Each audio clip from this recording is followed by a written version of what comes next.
What's up, Brother Williams? Everything was good, brother. Had had a good turnout. I think everybody enjoyed themselves. I enjoyed myself. What's up, Dap? How you doing, bro? Everything's good. Uh, it went well. We had a good time. Don't worry, Brother Williams.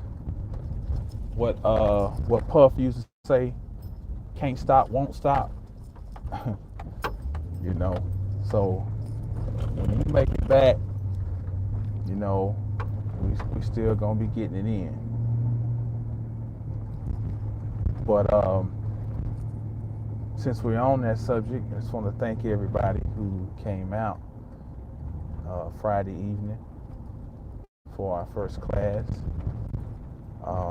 Common Sense Metaphysics. We focus mainly on very simple approaches to using Kabbalah in everyday life. We touched on a little bit of Gnosticism. What's happening, Dark Truth? We it was a very simple share, but things that my goal was to make it practical to where you can have a tangible experience with it and not seem so abstract. So I'm driving out there and I realized I don't have my doggone notes. So basically, for the first time in my life, I did a class we call this a class. I think that's a better term. Without the aid of any notes. I think I might have referred to a book a couple of times, but I guess it was something that was supposed to happen that way, because it was a way for me to show myself that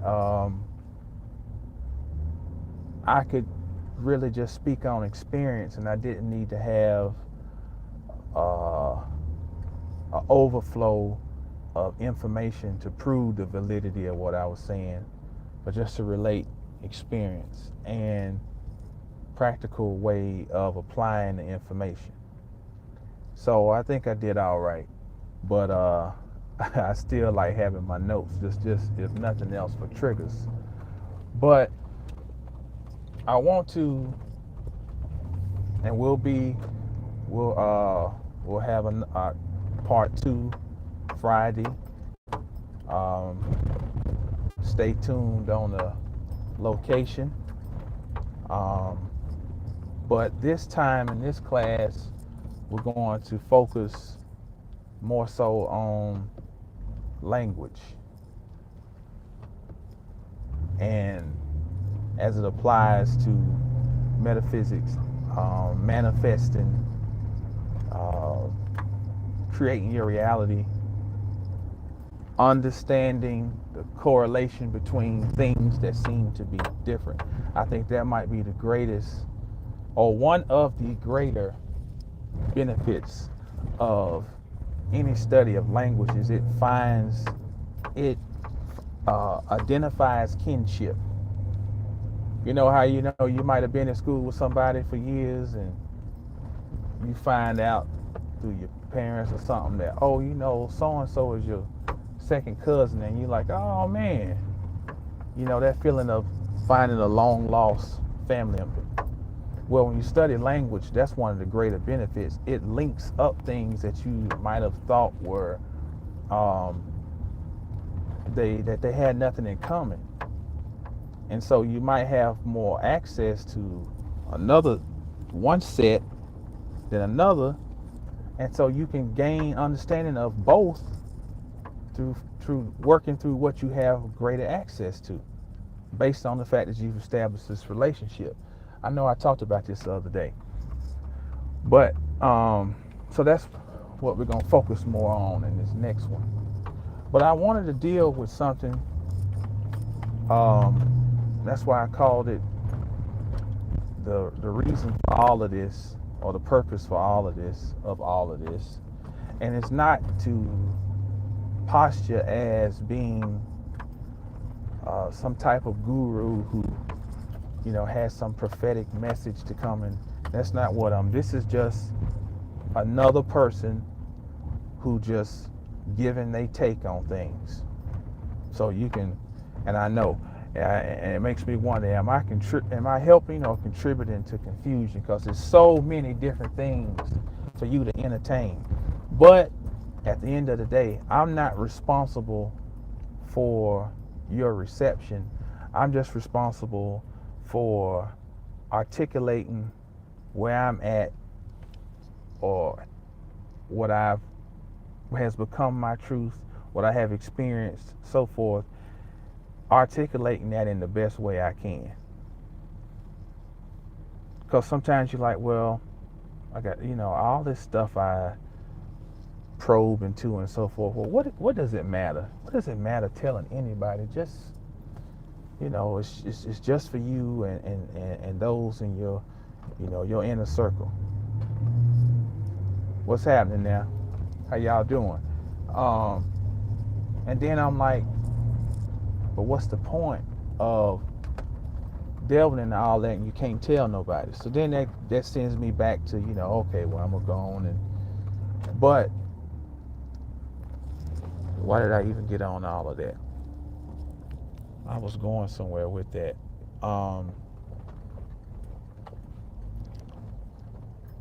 No, because the point is, I'm not, that was the way I was going. I don't want this to come off like, I'm your anointed one or some shit, I'm just trying to give you how I'm seeing things, okay? The mystical side of Christianity gives God 72 names. Now 72 demons, so forth, Solomon bound.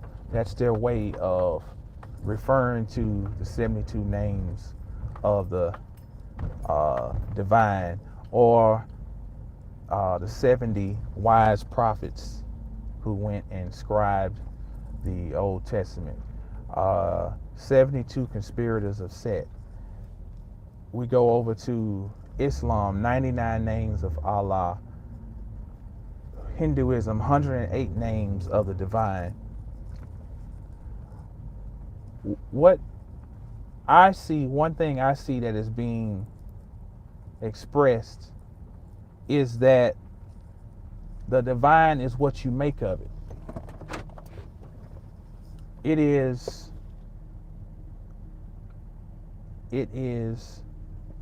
that all this time we learn about the potter, the clay in the hands of the potter, the potter's wheel. But we always took it as though we're the clay being molded. But what if it's also that we are also the potter? Like, we are making our reality into what it is and what it's going to be. We're doing it. We're molding. We're shaping our reality. We're shaping God. We're the potter. And God is the clay. And that's not to be sacrilegious. That's not to be dismissive. That's not to just try to sound like the newest flavor of chicken or whatever. No, it is saying, just trying to step back and look at things and to understand our reality. We are the potters.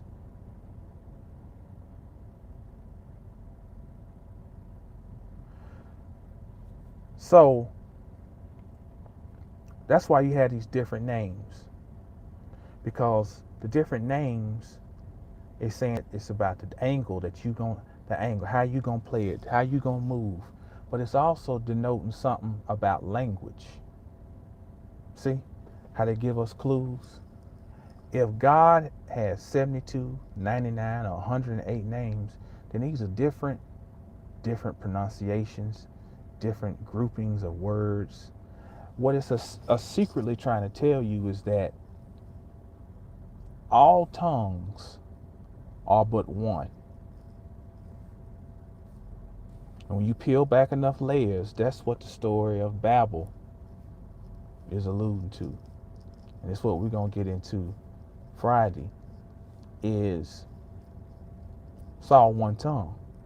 That's one of the greatest conspiracies, is how language is dealt with. Language has to always seem mystifying, as in, if I can't speak Mandarin, then I'm just completely, well, what if I can get an understanding of some of the concepts within Mandarin? And if I can understand the concept, I'm just trying to find a bridge. Maybe one day I can go and learn Mandarin. Maybe one day I can learn Hebrew, Arabic. But as a researcher, I'm trying to find consistencies correlate to me, and don't get so caught up on trying to keep searching for more and more information, but just enough information to lead me back to myself.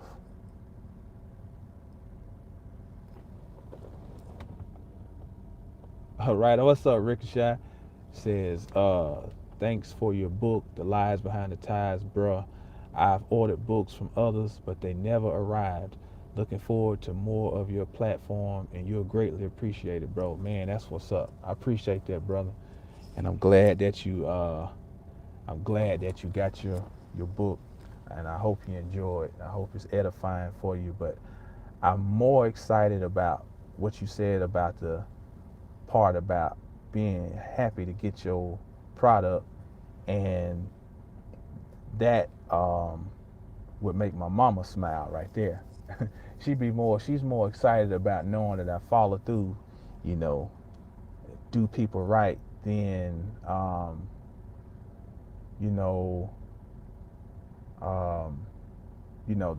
accolades and so forth. So I take that as the highest compliment. It's, I'm glad that you happy with the exchange. So these different names, getting back to language, is showing the complexity yet the simplicity of everything. And what kind of helped me, I always felt that way when I started kind of learning some things, but what kind of helped me solidify that was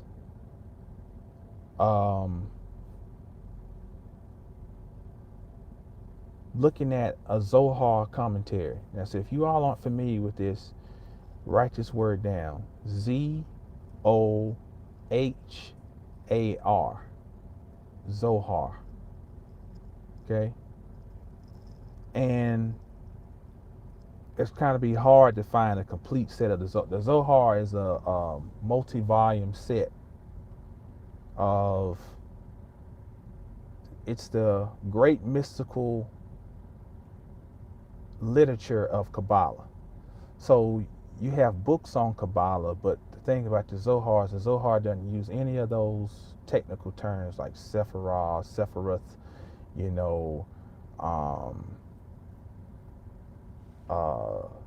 Bina, Hokmah. It doesn't refer to any of those things. Everything's referred to in allegory: garments, lights, midst,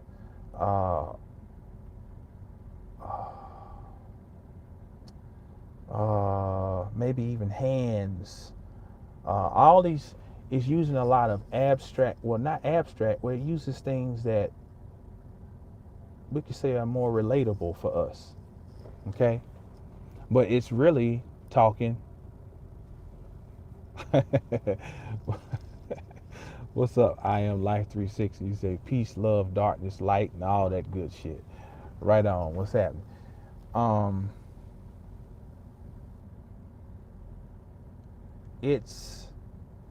It gives you a practical, although it's speaking in abstract, like almost poetic way, it is weaving in nuggets that are relatable. So So if you can't get a full volume set, you at least want to get you some commentaries, Zohar commentaries. Okay. What kind of helped me kind of put things together is I looked at one, and peace almighty, Sister Tracy. I looked at a Zohar commentary, and better roll before these babies wake up. I looked at a Zohar commentary, and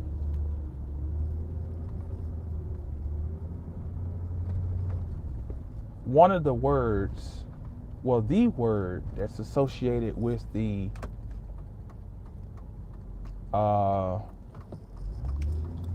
middle pillar is razón. I might have mentioned this before. Razón. Now, razón is, of course, Spanish for reason. Okay? Reason. Thus the title of this Zohar, the Zoroastrian spirit, all related. All related. That's right. So, razón is a simple way of referring to the middle pillar. Now, what's significant about that is that reason, you know, they always talk about reason in Greek philosophy. Reason. But these things were just all outgrowths of something greater, yet simpler.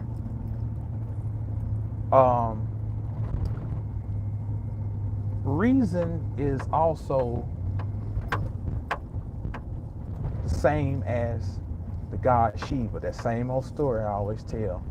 You know, the phallus comes about when the two gods oppose each other. Okay? Well, think about it. Reason is the offspring of cause and effect.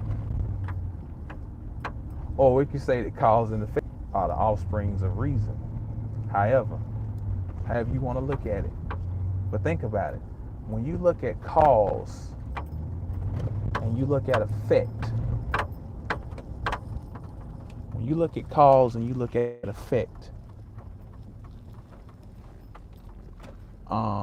let me write this number down. Just want to go to the records. You give cause and you give, hold on, let me write this down. 70.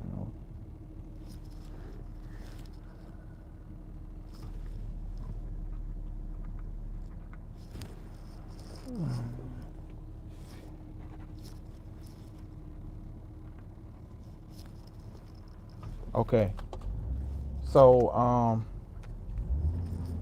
cause and effect come out of,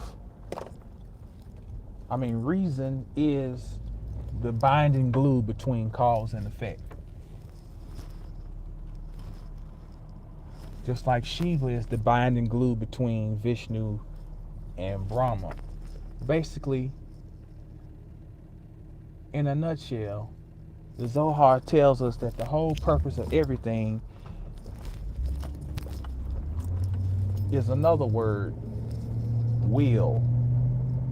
See, will and reason are juxtaposed, or they're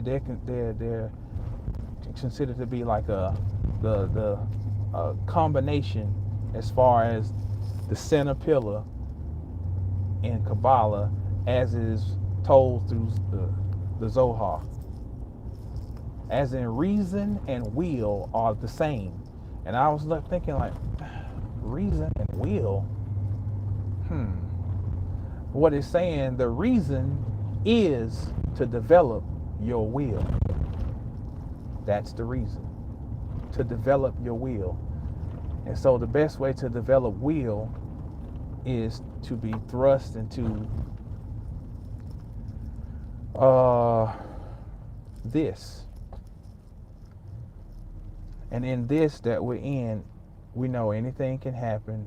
Everything's fair game. You know, we can control as much as we can, but there's never any full, complete control down here. It's not. It's not. And when that's realized, you're outside of this body. That much cannot be contained in this. So it's super simple, but it's like, damn, the whole purpose is just to develop my will. And when you look at it from that standpoint, you can go and you can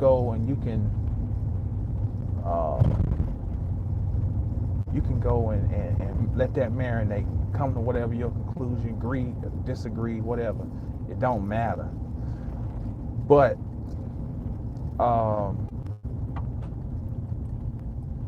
what it comes down to is what you make of it. But if you really think about it though, that's saying the same thing. If anything comes down to what you make of it, then it's backing up what it says, that it's all about the reason, which is the will. What you will bring into reality, which tells us what was really meant by do as thou wilt is the whole of the law. Because will and law is mirror image, because law is really wall. Will, wall, same basic thing. Because it's going to have the same numeric value. So they're the same frequency. Will, wall, law. Do as thou wilt is the whole of the law. Saying the same. As above, so below. But as above, so below is what makes those two related is that binding glue or that umbilical cord that stays there, where the nutrients is transported. That's building your will. Your will to survive just in a physical frame begins with consuming the nutrients from your mother through her umbilical cord. That's the center pillar. That's also called the axis mundi. We're said to be attached to an umbilical cord that we don't see, but we're all attached to this source. They call it the axis mundi, and the same thing occurs with you getting nutrients from your mother.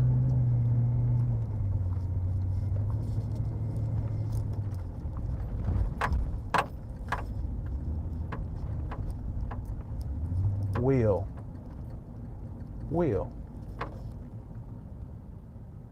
Developing your will.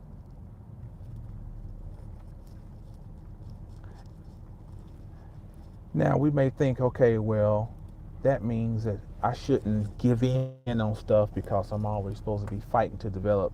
No, that's not. You have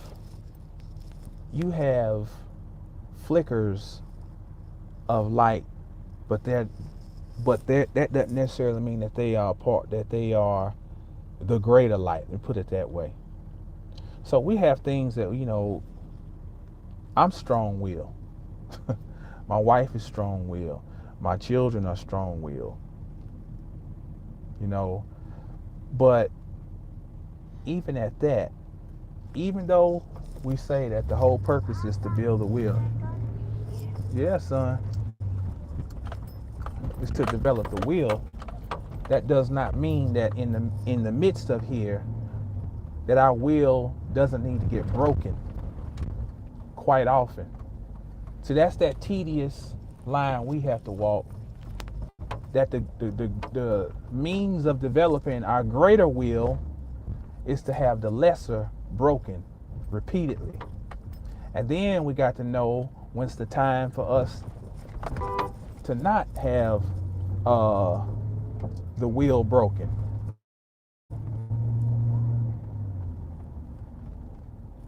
And that in itself is a balancing act. When do I know when to give in? When do I know when to keep on pushing? And that's where developing your inner light starts to help. Because the more you are just intent on pursuing the development of your spirituality, the light becomes brighter. And what does the light do? It illuminates dark areas. So the brighter your light gets, the stronger that your lamp is, and you start to sense when, like they say, everybody ain't your fight, or things that, or pick your battles. That's what that's speaking to, on a deeper level. You start learning when I need to give in on this one, and that's the why you have a pillar of mercy and a pillar of severity, because sometimes you need to grit your teeth and say, to hell with everybody else, I'm going on. You need to be severe in the way you approach things sometimes. Sometimes you need to be more passive. You need to give in sometimes. You need to, I'm just going to sidestep this. I'm going to let them make it on this one, and I'm just going to yield to the floor. And in doing so, you are actually moving yourself further along your path. But nobody can tell you or direct you when to do that. It is something, an internal mechanism. Now, some people, you can use their ways to help identify. You've got astrology, you've got numerology, you can use language. You can identify, help to identify. But ultimately, what you really are striving to do is just to develop your own GPS system, your Anubis genes, where your sense of smell is heightened. Now, when we say smell, we're referring to an inner smell where you can sense things better.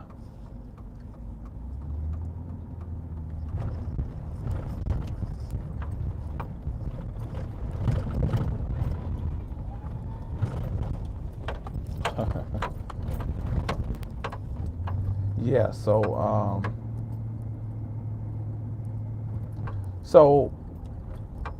still though, the fact still remains that what we're talking about is will. But we're talking about will on a greater level. Divine will. That's Lord's Prayer, Kabbalistic writing. On earth as it is in heaven. Thine will be done. They put it right there. Will. Thine will be done. And see, when you hear that, it sounds like you're saying, God, thine will, which it is saying that, or you're referring to, the source, but it's also saying thine as in mine. Thine will be done. My will be done. But I have to identify what my true will is. Not what I think is my will, but what really is my will. Because when it's really my will, I will will it to happen.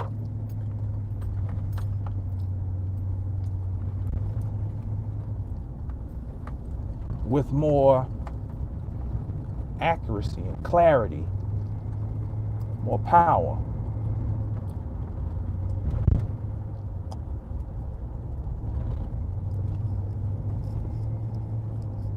So the purpose of it all is to develop your will. To develop your will. Now somebody said something about, y'all got a lot going on. Go to the records of Akasha. Planes, cause and effect don't act the same here. Don't act the same here. Well, I always like to keep things simple. If we refer to here as here, then that's referring to you as here. And you're here to work through how the mechanism is set up here. Otherwise, you wouldn't be here. The greatest divinity is in the simplest of things. If not, why did God want to get down here in the first place? This remind me, it's Surah Asa in the Quran, the time in shit. Okay, I gotta pull over so I can read that.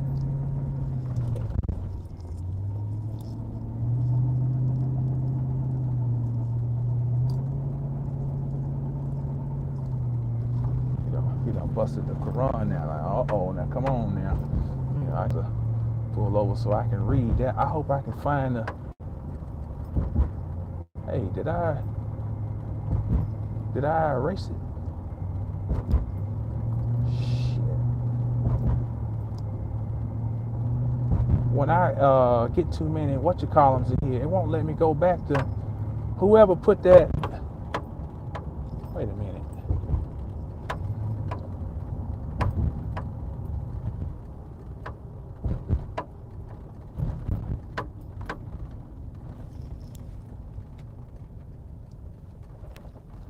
Okay, I'm trying to find me somewhere I can pull over because I can't see the one about the Quran. I think either I'm got too many comments came in. I can't scroll back far enough. Or something. A bunch of comments missing all of a sudden.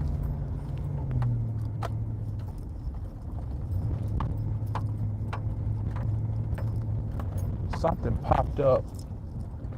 I hope I ain't hit no cause I don't even know how it even. Something gave me some option. I hope I ain't hit nothing I wasn't supposed to. Let me.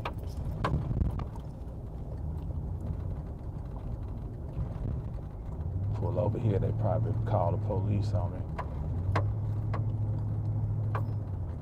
Let me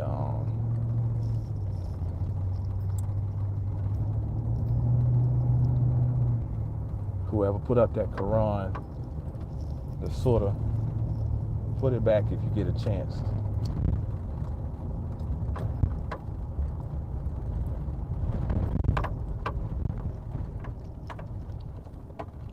Okay.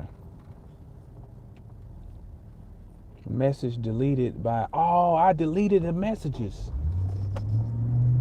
Damn. Hey, I am 360. If you can put your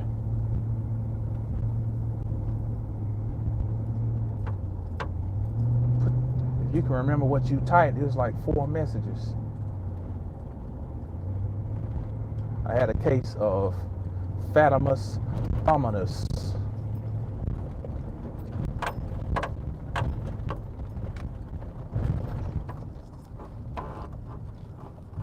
See if there's a way I can. Mystical Dimensions up. Any more book recommendations? Like that book was like a lifesaver. Yeah, that's a hell of a book. Shoot, man.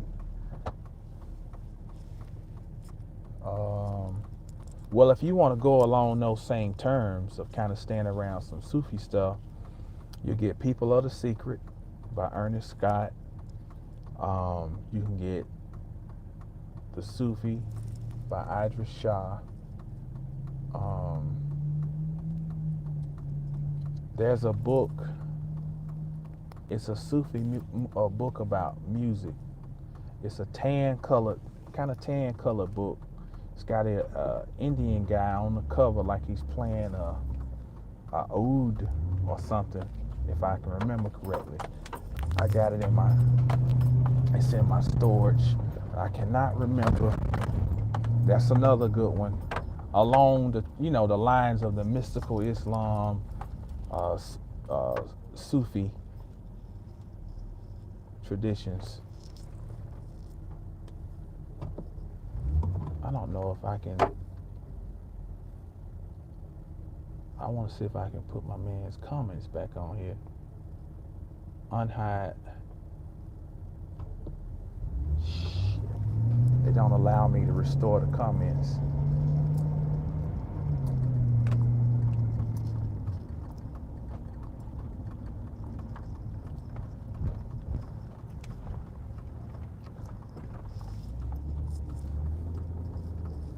Hold over for a minute.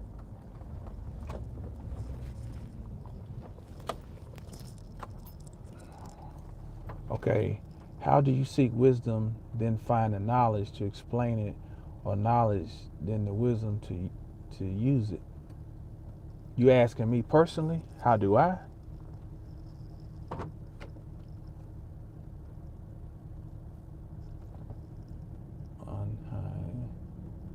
Man. Hey, I am Life 360. If you still listening, put your comments back in there, man, because I want to see where you was going with that.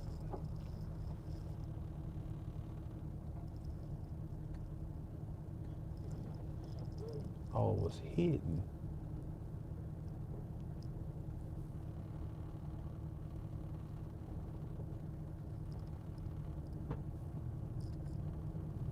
Hold on 1 second.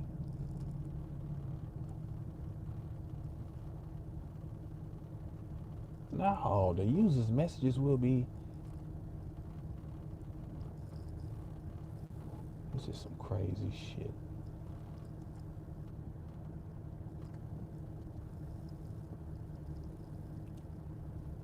$214 was okay. So,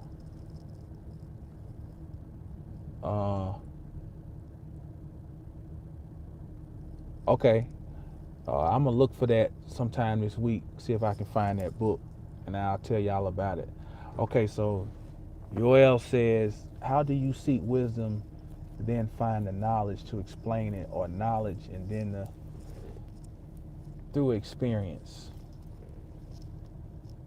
Through experience, what I find is the more I study, I have found that I was already doing a lot of things that I studied. I already knew it. I already was doing it. So it was no such thing as I had to really discover something new.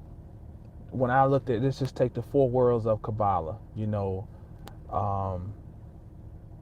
they basically translated, one of the translations is, first world is contemplation, second world is meditation, third world is formation, fourth world is expression.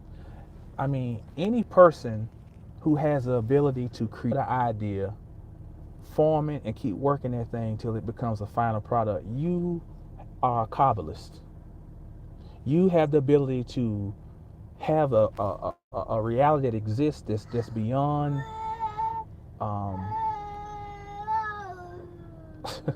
that's beyond 3D, three dimensionality. And you go and you contemplate on this thing that's beyond. The more you contemplate, you start to meditate. Meditation means to measure. You're now measuring, and then you're forming. It's just like cooking. And then next thing you know, you got this finished product. Well,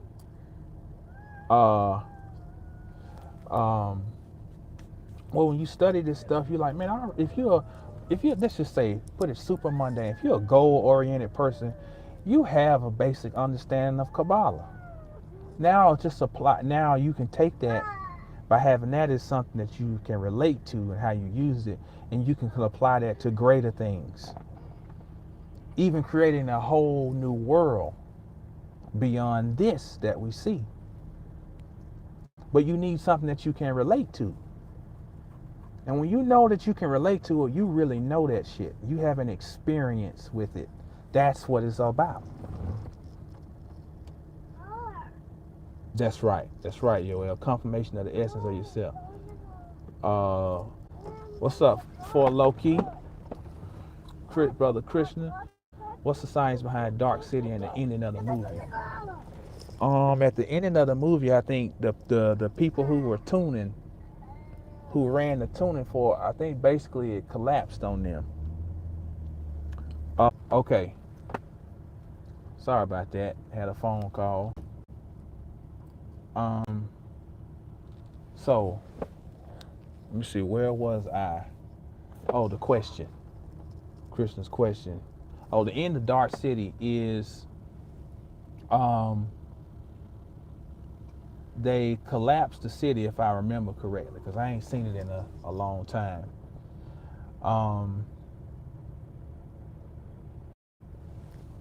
I think it's the story of just the one guy.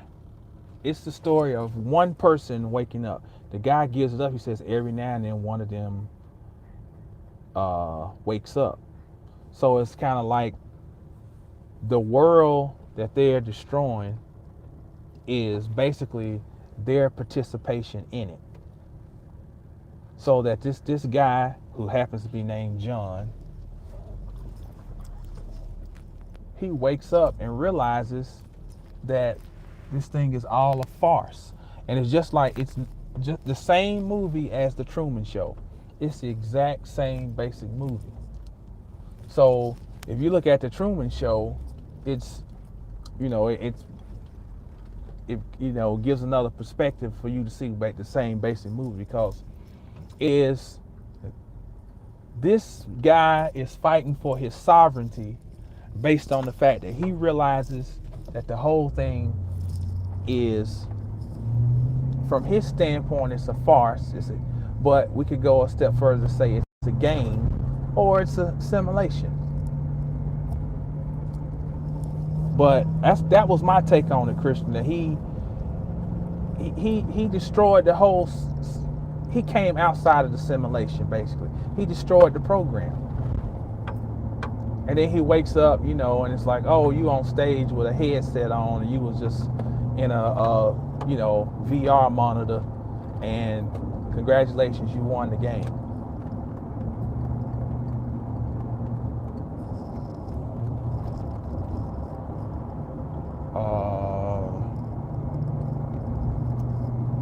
Wow, that reminds me of the Quran, I believe, Surah. Okay, I'm gonna have to wait till I pull back over again before I try to read.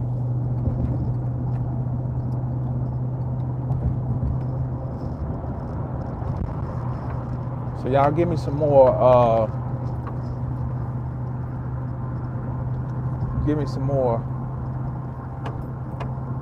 questions, or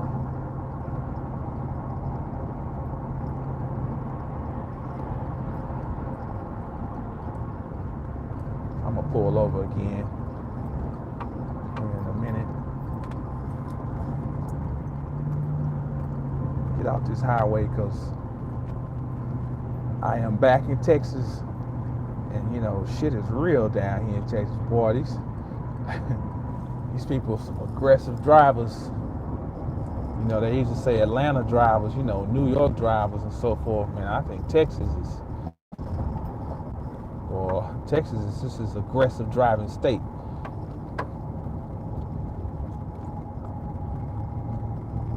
Let me see. I can read a little bit here once I get to where I can be comfortable. Oh yeah, we're still talking about will, though. That will becomes the lightsaber, whatever else, other motif you express it. Okay. Wow, that sounds like something from the Quran. I believe Surah Rahman. Surely there are signs for those who reflect. Indeed. It's like confirmation as itself. Okay. Yo, Jamal, I remember you. I put you on the anime Magi. on Dolo.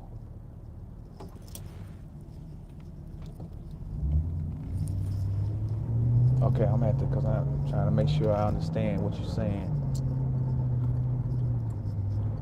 Let me go up here and loiter at somebody else's gas station. I got a full tank, motherfucker.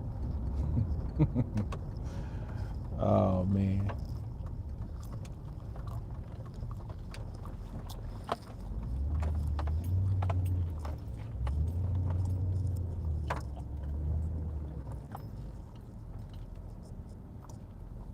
Okay. So I remember you. I put you on the anime Magi. Okay. You're gonna have to tell me.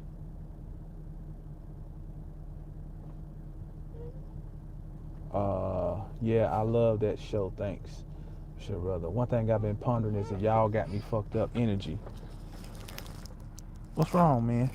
You hungry?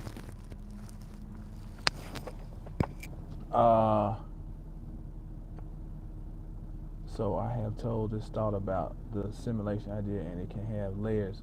Indeed. So you talking about Primordial Panther? You talking about this the energy online? Is that what you're referring to? If y'all got me fucked up energy, like the whole "come try me" type thing, or so and so responds to, so and so reacts to. That's been a very popular headline for clickbait. You know, so and so responds to, so and so reacts to, so and so goes on, and then the other one is get the strap, get the strap. Oh boy, I think everybody awake. I gotta move. That whole thing. Uh,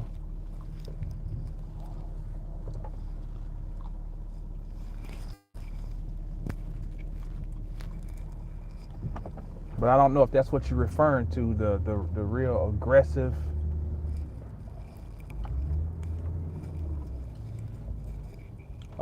like behavior.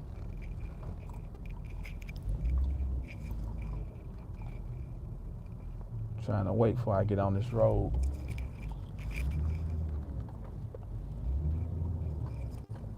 Well, either way, if that's what you're talking about, I think it's part of it is um, just the overall energy.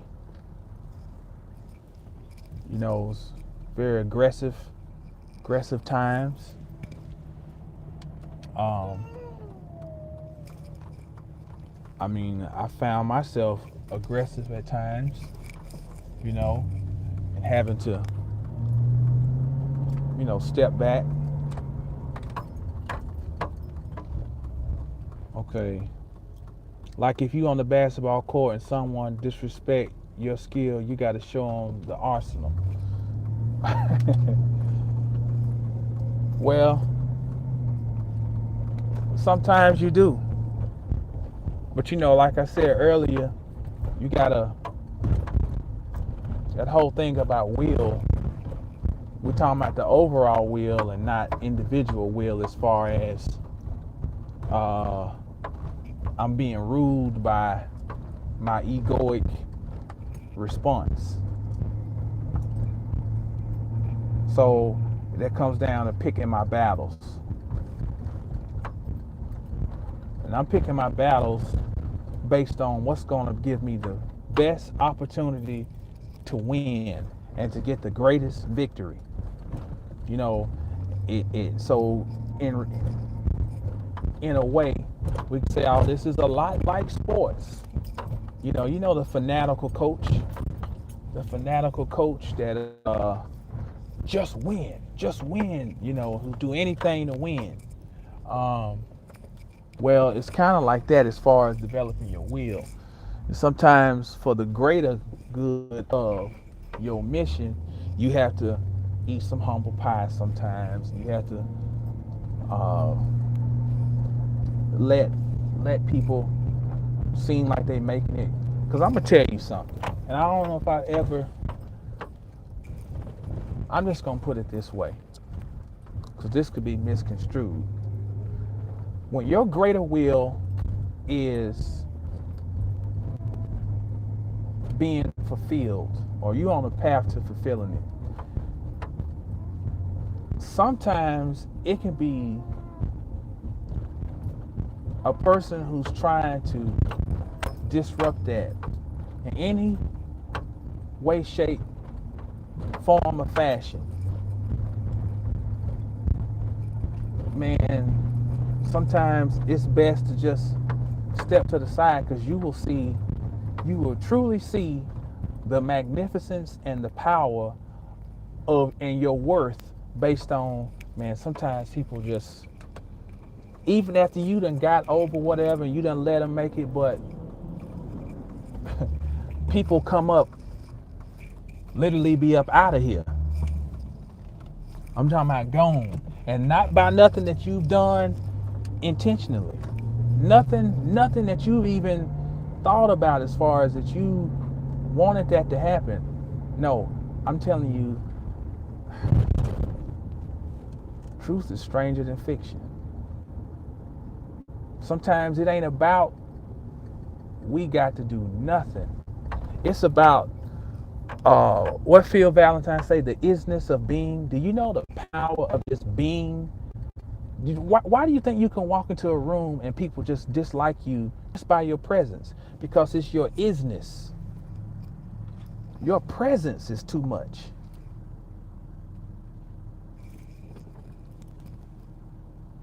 You know, and that's what you're strengthening. When you're talking about strengthening your will, you're strengthening your being, your isness. You know, and that is nothing. You don't have to direct no conscious effort at that. When the stronger it gets, it is the monster. And things happen, and then you can reflect back on it years later like, oh, that was it.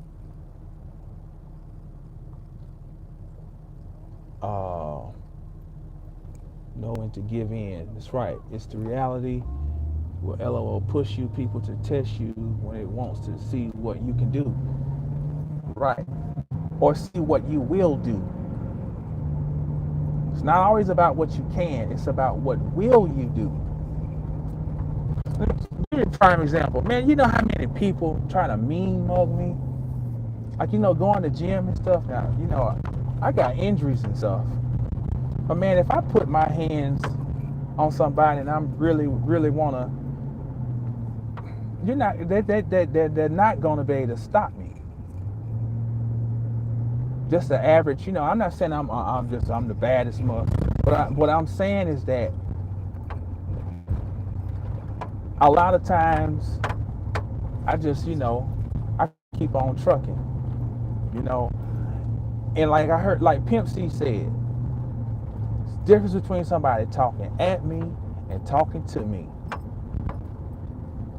Looking at me or looking to me. See, you feel people, you know, looking and this and that, but if a person really got a problem, then they're gonna come and get up in my space. And then it's not gonna be namaste. It's gonna be harmer stay, as in harming their ass. But see, that's where we have to pick our battles. You know, I used to be the person in traffic, throwing birds, chasing behind people. Man, I let people make it. I have a greater purpose. I don't have to feed this entity that needs to be assured that it's tough or this. Man, I know what I can do. I know. So that's a part of developing a greater will. Because sometimes that person go around the corner and run into a telephone pole. You ain't got to do nothing. Or that person might be the person who gonna come home tonight and his best friend gonna be, you know, deep up in this old lady. And you know, it's, man, look, when your purpose is being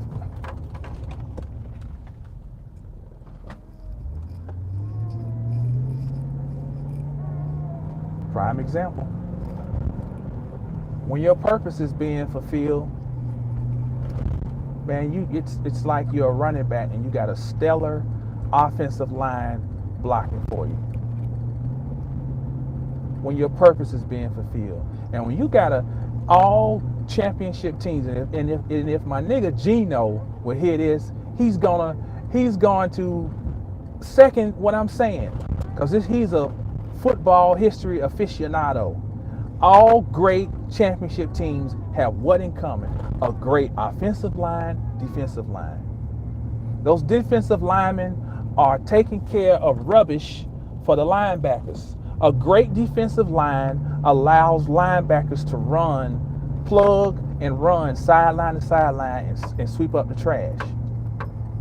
A great offensive line produces an Emmitt Smith. Every now and then you have just somebody who's a Barry Sanders, who never really had a great offensive line. But for the most part, show me a great running back, I show you a great offensive line. Show me a championship team, I show you a team with a great offensive line. When you are finding and tuning in to your will, your greater will, you start developing a stellar offensive line, defensive line, which allows you to move. You don't have to go up there and try to block a nose guard or take on a guard who's pulling. You know, let your D-line take care of that. And then when that running back come around the corner, you knock his bell off. Because you've got free run to be what you are. You are a linebacker by nature. You don't want to be taking on a whole bunch of linemen. You know, you're a running back by nature. You want to be up on the second level and be able to juke one dude and then outrun the free safety to the end zone. You don't want to have to be running through 300-pound arms, you know, trying to get 2 yards here, 3 yards. You want to be able to get through the line of scrimmage. I hope y'all feeling me.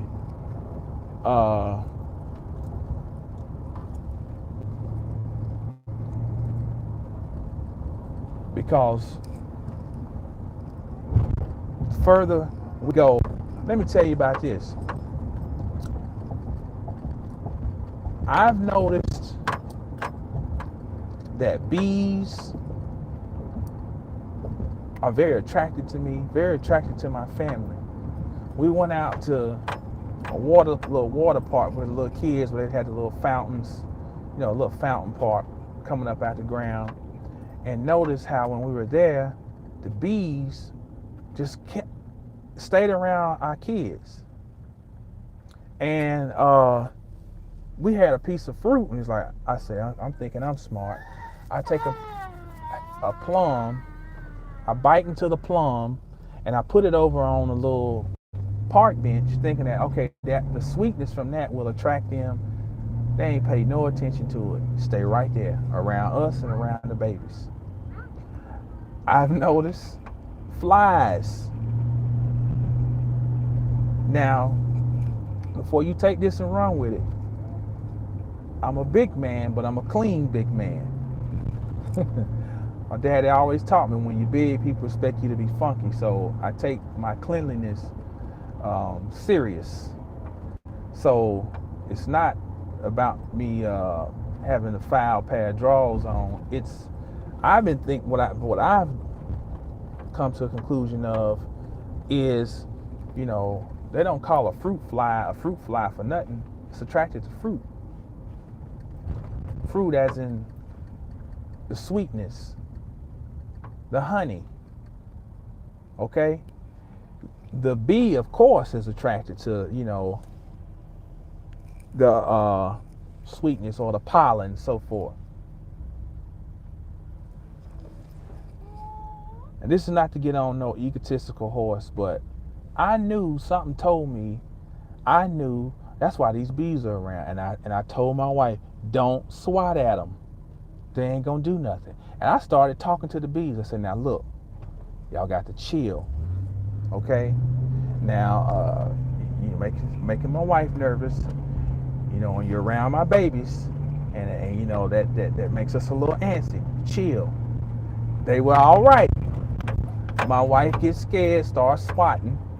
Then it's all of a sudden they come around. It's like, all right, nigga, you know. But we can communicate with bees because bees is going on a frequency, and we just listen to them. Zzz, I forgot what they said the frequency is that these bees are vibrating at. So if everything is vibrating, why can't we communicate with the bees? My godmother growing up, Miss Susie, taught us about communicating with plants. She said if you want your plants to grow, you got to talk to them. That's when I was a little boy. So the point, I say all that to say this. You're going to find agitation because people are going to sense the honey in you or the light. And they're not going to consciously all the time do it. You know, some people are conscious of the light and they're conscious that they're bothered by it, and which makes them more of a psychopath. But the average person is not even conscious, but their subconscious picks up on your light. You know, and they're around you and just invading your space, and or just want to be, you know, a source of agitation. They don't know why they're agitated or want to be in agitation, but they do. That stuff is going to become more and more prevalent, and we just got to find our will, our middle pillar, and put our back against it. We're talking about the 144. And I'm not talking about a literal number, but I'm talking about this energy. And if you're falling into that line, then be confident in knowing that you are always protected, and to girdle yourself, you know, by bow your back. Bow your back. You know, and be ye not moved.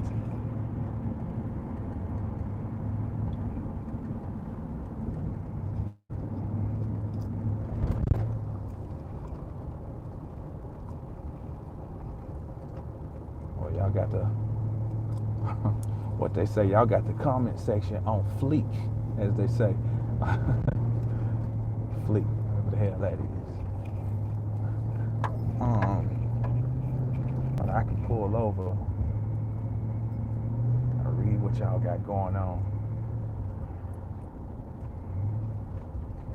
You know, one thing I will say about these little chit chats is it's nice how they can create like a little community, even if it's for nothing but the time that we, you know, get on here, you know, people interacting with each other, and get to the point where people recognize, you know, certain handles and so forth. And that's cool.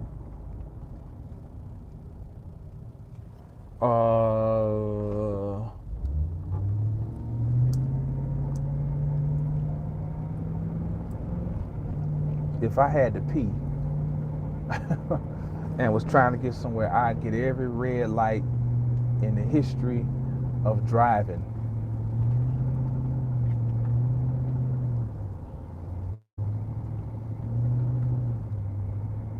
I'm just gonna pull over somewhere again.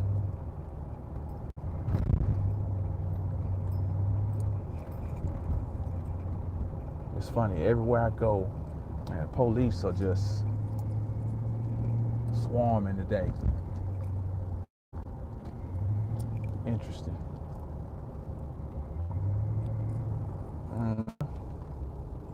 She said he fell on his own swords, right?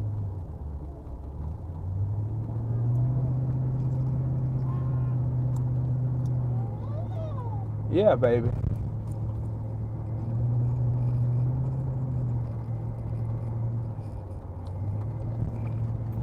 I don't know if anybody had any questions in there or not. I normally don't have this much dead space in my lives. I'm acting like the people who be on Instagram now. Somebody just be walking around with their phone up under their chin for 2 minutes. Yup. Yeah, these my shoes right here. Yup. This my closet door. This where it goes down, my closet door. That's where all them Gucci slippers is at, my closet door. Yup. Hit me on the ground. Oh man. We ain't about shit. Okay. I'm about to pull into this gas station here for a moment. I don't like the looks of that gas station. I don't feel like being harassed. Okay. Man, frequency.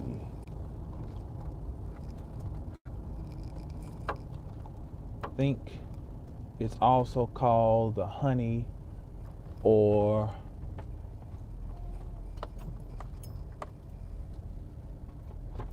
oil of, okay, y'all must be talking about a product. So what else is on y'all's mind today? I want to say this. I think it's very important to have the spirit of an entrepreneur. I think as a conscious being, whatever that amounts to for you, I think it's important to have some aspiration to be an entrepreneur, even if you've never thought about it, because you're supposed to be a new entity as you start to dig into yourself and learning yourself. And even if you don't have any business sense, you should start learning. Seek knowledge. And as you're seeking knowledge of yourself, be seeking knowledge of how to run a business. And it's important to be able to take your passions and earn a lavish, steady, consistent income. A lavish, steady, dependable income, consistent with integrity and mutual benefit. That means you should be able to take your gifts and turn them into where you can have enough freedom to become the person who can walk through the wall, you know, while successfully running your business and you keep this level of knowledge always in mind. It'll kind of keep you in check as far as, you know, getting into business and getting too caught up in, oh, now I want all the money. I want to make me 300 million, you know, and then you become consumed, you know. But if you can create a lifestyle where you can come and go as you please and you're not stressed out about ho-hum day-to-day stuff, man, you winning. You winning. And, you know, do it well. Do it well.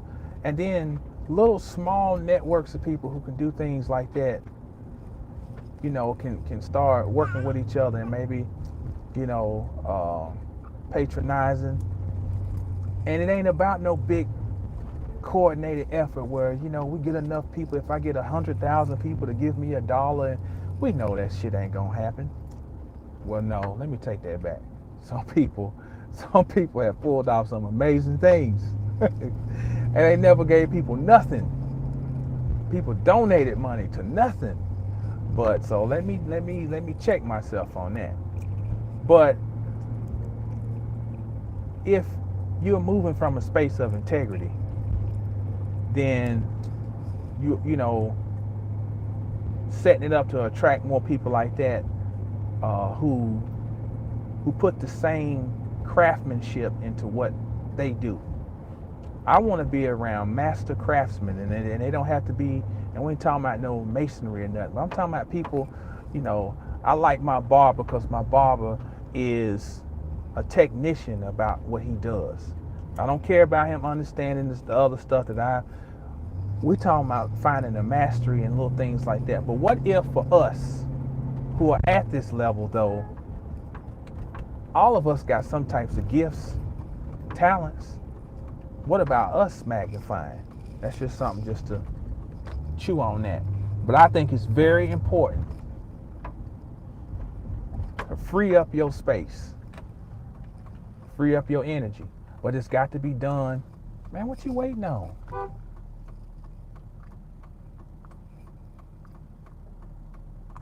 Man, you know you can turn fool.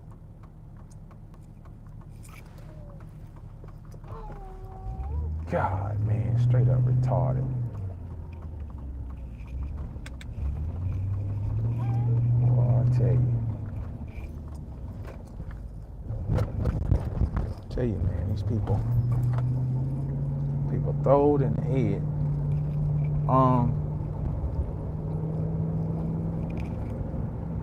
Yeah, but creating your space, sovereignty. You know, we're going to have to start giving our children a new model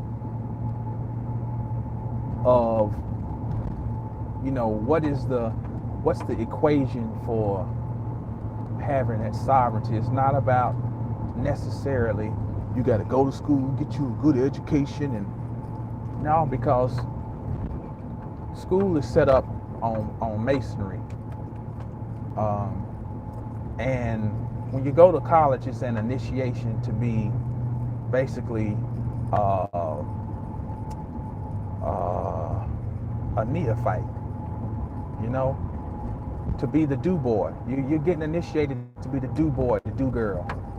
You know, you can carry the what you call them over to the craftsman, the mortar board over to the craftsman. So, and then give you a pile of debt to show for.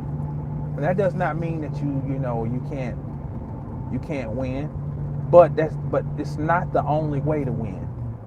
And you don't have, and there's ways for you to win more exponentially in comparison. A child who can identify their passion early, you know, and cultivate it, and be able to function based on passion and not by necessity. Oh, you need to go out here and learn how to do accounting. Everybody always gonna need a good accountant, and you know you hate math. You know you don't have no passion for that. You know you want to play music. You'd be better off encouraging that child, especially now when can't nobody play music, or it's not a common thing. Now, where they might have been in a pond or a lake or a river, now they are a big fish in a little shallow pond. You know, and life becomes free. You know, we live in bondage sometimes so long we don't know that there is another way. And once you get a taste of some sovereignty, some freedom, nothing else will do. Nothing else will do. I'm just rambling. Okay, look. Let the spirit speak. I'm in the movings of entrepreneurship. There you go. I'll pull over right here so I can read some of these.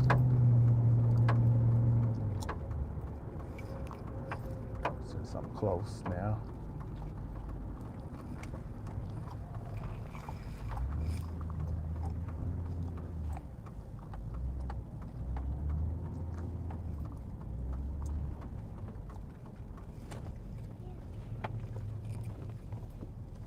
Sure, I ain't got long before the natives start getting restless. Let me see. That smell you make is from the Christ, or you're making inside of the smell. Oh, okay. Was when initiated to be a worker. Things in life are free. I love that saying, space sovereignty, for sure. Your thoughts on chaos needs order hit home with me to be more observant of what I'm creating. What's up, D-Nail? Glad to help out. How you gain peace in life. Man, can you speak on semen retention? I'm over a month in and attracting a whole lot. Good. Okay. Okay. I'm going to tell you something about semen retention. And you know, I'm a person who plays with my cards close to my chest. I don't tell my business. But I'll tell you this much. Me and my wife are master strategizers. Let me tell you something about what we did one time. What is it? LOL. Spirit may rise you up in the evaporation, but your children can rise in rain. Okay, so one time we ain't had no money to pay for our storage unit. It was gonna be like $300. You know, we had got behind. So what me and my wife did was we said, fuck it, we'll just let them break the locks and auction the shit off. We was like, what we're gonna do is we're gonna come back and auction on it. So, and I swear this was some ingenious shit. I think my daddy, this happened right before my daddy passed. And I think when this happened, he knew, man, this boy is gonna be all right. Because my daddy was one, he wasn't gonna be uproarious about anything if he wasn't really serious. He was so amazed that we did this and thought of this scheme. We said, well, let them auction off our unit and we'll go and bid on it and we're going to gamble on we'll get our shit back. We got our unit back because it was in my wife's name, so I bid on it. So they ain't know the core that we was just, you know, same household. We won the thing back for $104. Either 104 or 105, one of those two. But our bill was like $300 and something. That was some ingenious shit. Okay? So, I say all that to say that me and my wife are master strategizers as come to like survival and creating something out of what don't seem like nothing. Okay.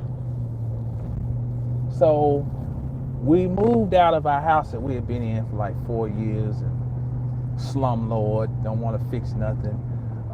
So our plan was, I'm gonna go to visit my mama for a little bit. Actually, it was like 2 months.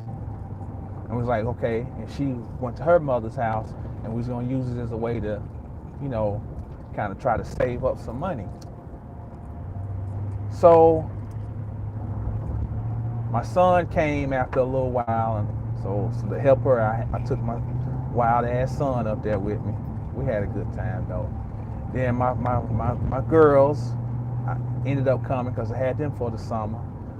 But all this time, for the majority of this time, my wife is down here. So there goes your semen retention. But I knew that it was an opportunity. I was like, I'm gonna turn this into a ritual. So, but in the midst of me organizing it, a ritual means arrangement, okay?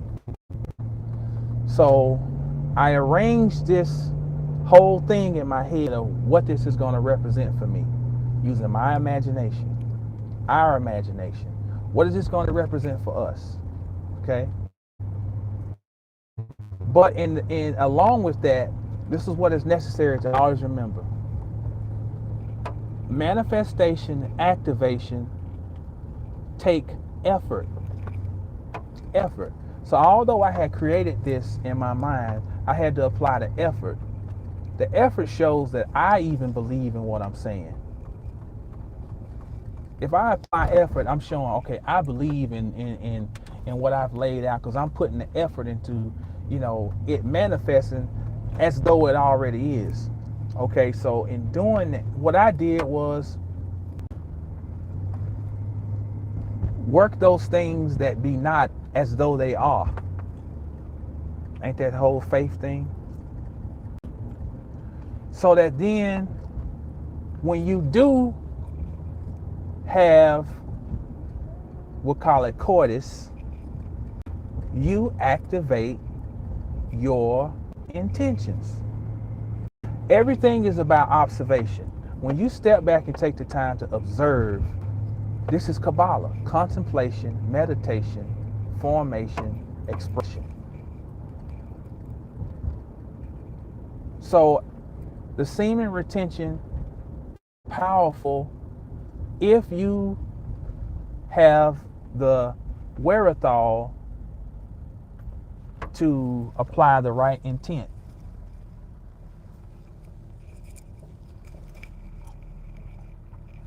Your intent. And then you can activate things, manifest things. Be a technician. I like that. School is Mason. Exactly. Reader's Digest version of my answer to or response to that about the semen retention.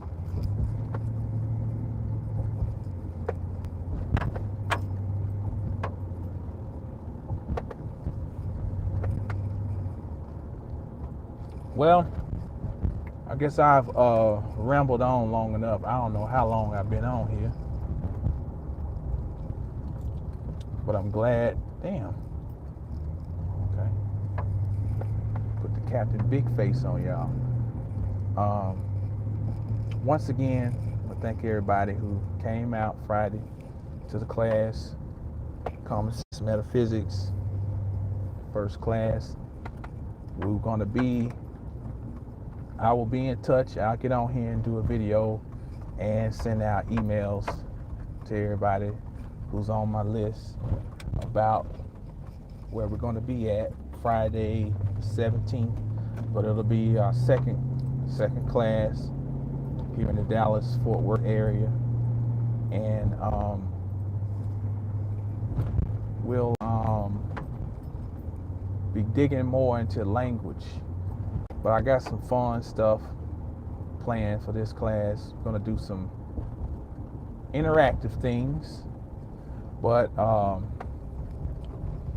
if you want to get a copy of the class we had Friday, it will be on the website under the classes section. It's $19.99,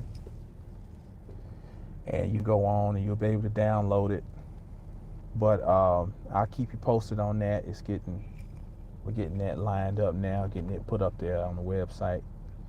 But if you got any questions, want to holler at me, or want to touch bases on class coming up Friday the 17th, second installment, Common Sense Metaphysics, and just hit me up at info@mastersofthecosmos.com. info@mastersofthecosmos.com. All right, so it's Brother Jamal, mastersofthecosmos.com, reminding you as always to stay down until you get up, and when you get up, stay down. Peace.